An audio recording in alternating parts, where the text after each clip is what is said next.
काय व्हायला लागले मला? बसलं की आता. नाही एवढं काय होत नसतं. नको बाबा. तू किती खायची? किती खात होती तू आधी माहिती तुला?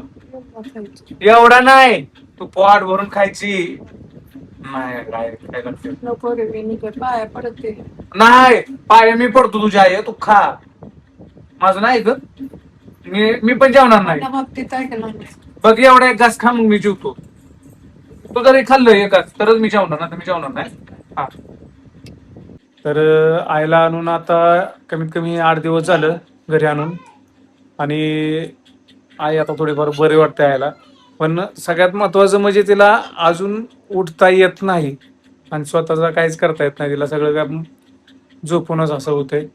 आणि मित्रांनो, विषय ऐकलं असा विषय आहे की प्रत्येक जणाला वाटायला लागले की आमचं म्हणजे काय काय जण कमेंट करते की हे नाटक आहे नाटक आहे. आता आजी जेवण करते. आजी आपल्यावर काय वेळ आलती का? लय बेकार रे बाबा. काय झालं आईला आपल्या? तुझ्या पुरीला काय झालं? हा काय झालं आईला? चक्कर येऊन पडली. अक्षरशः मित्रांनो तिला काहीच कळत नाही आता. काय ते आत्ता 5 मिनिटं वेगळं बोलती. म्हणजे असं काय काय वेगळं वेगळं बरोबर करते. वृंदावनला जायचंय, वैष्णवी देवीला जायचंय, मथुराला जायचंय. तिच्या तोंडात फक्त देवांचीच नाव आहे ती. त्या दिवशी आजी तू बाहेर होती ना, आईच्या करून पडली होती, तू कुठे होती? आजी बाहेर पडल्या बसली होती. एकतर आजीला पण चालता येत नाही. आणि आज अशी परिस्थिती झाली की नाही का, आई पण आईला पण चालता येत नाही, लेकीला पण चालता येत नाही. असं काय त्या गोष्टीचं इतकं वाईट वाटायला लागलं मित्रांनो. पण देव आमच्या पाठीशी खंबीरपणे उभा आहे. त्या डॉक्टरांनी सगळ्यांनी सांगितलं होतं की आम्ही गॅरंटी देऊ शकत नाही. अक्षरशः असं मन असं थांबतच नव्हतं. तरी पण सगळ्या गोष्टी आम्ही केल्या आणि तिला तेव्हा दवाखान्यात दुसरीकडे नेलं. मग दुसरीकडे नेलं त्या सुद्धा डॉक्टरांनी सांगितलेलं आम्हाला तसंच. पण आम्ही धीर सोडा नाही. मला भेटायला येणाऱ्या लोकांनी सांगितलं की तो फालतू म्हणजे खर्च करत बसू नको, म्हणजे उगा खर्च वाया पैसे घालू नको अशी बोलत होती. माझी आहे तिने मला जन्म दिलाय म्हणलं. मी नाही किती माझं जेवढं मी कमवलं ना तेवढं गेलं तर गेलं. पण मी माझ्या आईला घरी नेणार. पण खरंच आईनं माझ्या डोळं उघडलं ज्यावेळेस, खरं मला लय भारी वाटलं. मी जिंकलो म्हणलं. कारण का मित्रांनो, आई शिवाय कोण कोणाचं नसतं. बाळा व्हिडिओ करतो ना, हसायच नसतं तसं. आजीचा व्हिडिओ करतो, जागो घरात बस. आई शिवाय कोण कोणाचं नसतं मित्रांनो. जग आईला जी माया असते ना ती कोणालाच नसते. कसं गाली करू असं ना, आजीचं मन एवढं तुटतंय तिच्या लेकीमुळं. सारखं छाया छाया छाया छाया. पण आमच्या सोबत इतकं वाईट घडलंय. आम्ही काय पाप केलं तर मला तर हीच कळ नाही की मी इकडं आईला दवाखान्यात ऍडमिट केलंय. आईला परत घरी आणलं दवाखान्यातनं. लोक भेटाय म्हणून येते ती, भेटते ती काही. आता कोण मी नाव घेऊ शकत नाही. काय घरात आमच्या चोरी करून घेऊन गेले. काय तर अक्षरशः मित्रांनो इतकी वाईट वेळ इतकी वाईट आहे आमच्यावर. आणि असल्या वाईट वेळेमध्ये सुद्धा त्यांना चोरी करायचं कसं वाटलं. म्हणजे धाडस तर कसं केलं त्यांनी चोरी करायचं. त्यांच्या घरात त्यांना आई नाही का बाप नाही म्हणजे नाही कोण नसणारच आहे. त्यांना त्यांची काळजीच नसणार आहे कोणाची. त्यामुळं आमच्यावर असली वेळ वाईट असताना सुद्धा आमच्या घरात चोरी केली. त्यांना नेऊ तर कसं वाटलं, त्यांच्या हात जड कसं झालं नाही तर तेवढं नेताना. मित्रांनो इतकं इतकं वाईट वाटायला लागलं का नाही. लोक लय नीच आहेत हो, इतकी नीच लोक आहेत ना खरंच. आज 1 महिना झाला आहे माझी झोपून नाही. तर आईला काय म्हणजे सगळं बघा, मला म्हणजे असलं दाखवायचं नाही, काय काय सुद्धा दाखवायचं नाही. पण सांगतोय की लोकांना काय वाटतं की हा कंटेन आहे. आईला मी किती दिवशी झाला आई जेव जेव म्हणतो तर आई म्हणते जेव आहे नको मला. आता तर ती थोडं थोडं बोलायला लागली. त्या गोष्टीचं मला इतकं भारी वाटायला लागले. आणि अपेक्षा आहे की लवकर ती तिच्या पायावर चालावं. ही येडामाई जर्नी मी प्रार्थना करतो. मी पंढरपुरात हितनं मी येडामाईला जाणार चालत. पण ज्यावेळेस माझी आई तिच्या पायावर चालेल ना तर मी हिथून मी येडामाईला चालत जाणार. ज्यावेळेस तिला आमचा आधारच नसला पाहिजे, म्हणजे धरून चालली नाही पाहिजे, आम्हाला स्वतःहून चालाय पाहिजे. असे मी येडामाईला प्रार्थना करतो की आई मी काय काय असं पण माझ्या आईला तू उभी कर आणि स्वतःच्या पायावर चालव. कारण का मला तिच्याशिवाय आणि कुणीच नकोय आणि कोणच नाही मला तिच्याशिवाय मित्र. लहानपणापासूनच त्रास होतो या सगळ्या गोष्टींचा त्रास माझ्यासोबत आहे. फक्त मला एकच वाटतं की माझी आई लवकर चालावी आणि आईला बरं वाटावं. आता तिला मी काय करतो, ही जरा ही खाटाय ना ही वर करतो आणि तिला मी जेवण चारण्याचा प्रयत्न करतोय. ती काही जेवायला नको म्हणते, पण आता तिला कसं जेवायचं चारायचं ती माझी मी ठरवतो. कारण का लहान बाळासारखं तिला अगदी बोलून चारायला लागतं या. होय अजय, बाबा कसं चारायला लागतं तिला? खाते का ती? काय खात नाही, जेवतच नाही, नकोच म्हणते, सारखं जेवायला नको. लहान बाळासारखं चारायला लागतं. तुम्हाला दाखवतो मित्रांनो, तुम्ही बघा. आणि खरंच आई वडिलांना सांभाळा मित्रांनो नीट. आई वडील आहे तर सगळं आहे, नाहीतर ह्या जीवनात काय सुद्धा नाही.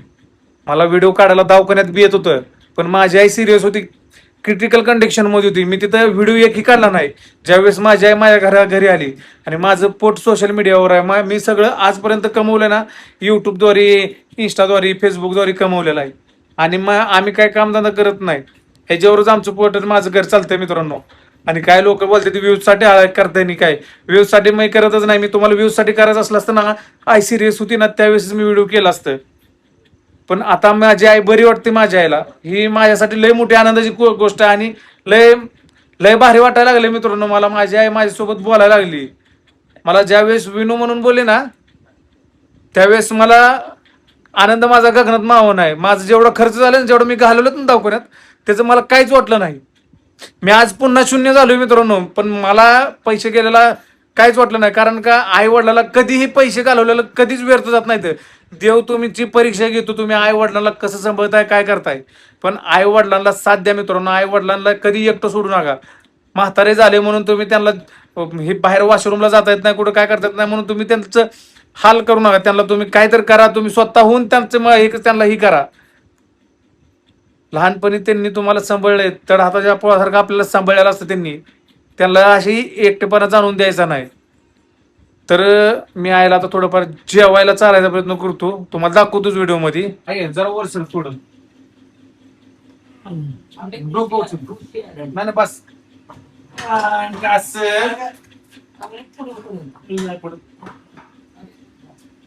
आता आईला चालतो जेवायला. आणि ही बेड आम्ही आणलेला आहे. ही तूप टाकून भात केलेला आहे आणि थोडा भात खायचा आहे. काय नको रे म्हणायचं नसतं. आई तू लहानपणी आम्हाला कसं चाललंय, असं हातानं चाललंय ना, ठेव का असा असा गोळा करायचा. हा हा आकर हा जात नाही जाते का आई? बाबा ओ आम्हाला कसं चाललं, आकर एक माझा घास एक घास. तर असं गोड बोलून तिला चालायला लागतंय. आता खाल्लेलं तिच्या ध्यानात राहत नाही आणि काहीच म्हणजे तिला समजतच नाही. लहान बाळासारखंच तिचं चालू आहे आता फक्त. काय नाही तू लहान बाळ आहे, लहान बाळ आहे ना. मग कोण आहे तू? मी कोण आहे तुझा? ओयो मग काल काय म्हणली तुझं लग्न करायचंय? माझं लग्न करायचं का? हा हळू का? तर मला माझ्या स्वतः म्हणजे मला भारी वाटतंय. कारण का मी आईला भरवतोय, लहानपणी तिने मला भरवलंय आणि आज मी आईला भरवतोय. सगळ्यात मोठा आनंद माझ्या आहे माझ्या हातनं खाती आहे ना. काय मी चालले गोड लागतंय थोडं थोडं की थोडं आहे बरोबर पडेल की मी खाली ढकला लागली मला. हो चांगलं नाही लागत का? लेकीनं केलंय तुझी आहे खागी. थोडा थोडा हा एवढा. पाणी पाणी. हे पूर्वा माझी अंगास. उद्या सकाळी कुठे जायचं आपल्याला? हा येडायला जायचं म्हणती बघा. तिचं कधी येडायला जायचं म्हणती, कधी ह्याला कुठं वैष्णवी देवी, परत वृंदावन, मथुरा, केदारनाथ. एवढं सगळं करून आलो. माझ्या सगळ्या इच्छाच पूर्ण हा इच्छाच पूर्ण होत. आपण फिरलोय आहे सगळीकडे नाही तुला. कुठं नेलंय केदारनाथला नेलं नव्हतं का? केदारनाथला तेवढं मला अयो केदारनाथला नेलेलं आठवतं तुला? वैष्णवी देवीला नेली. वैष्णवी देवीला कधी जायचं? हो. उद्या जायचं का?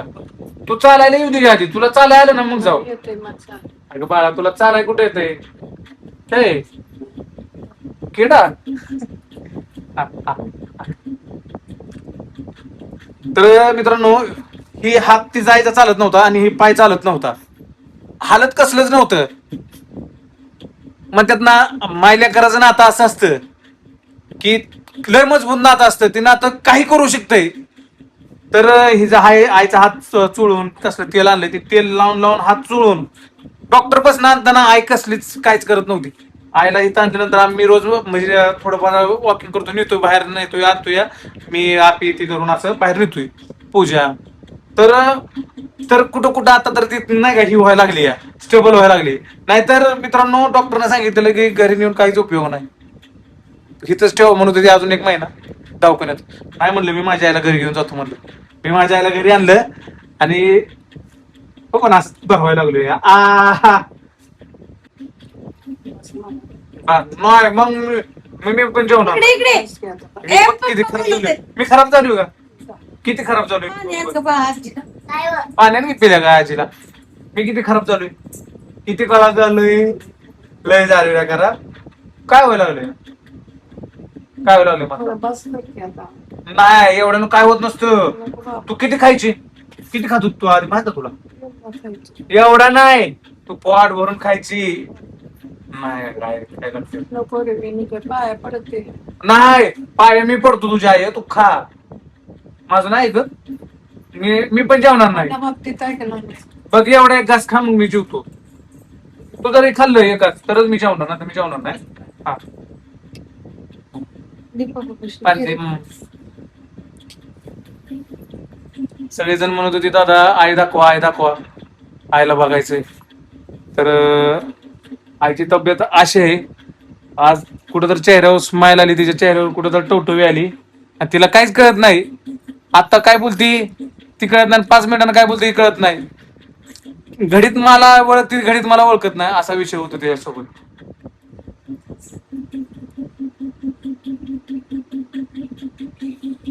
की मान बिन कसलीच हालत नव्हती तिची, आता मान वगैरे हलायला लागली.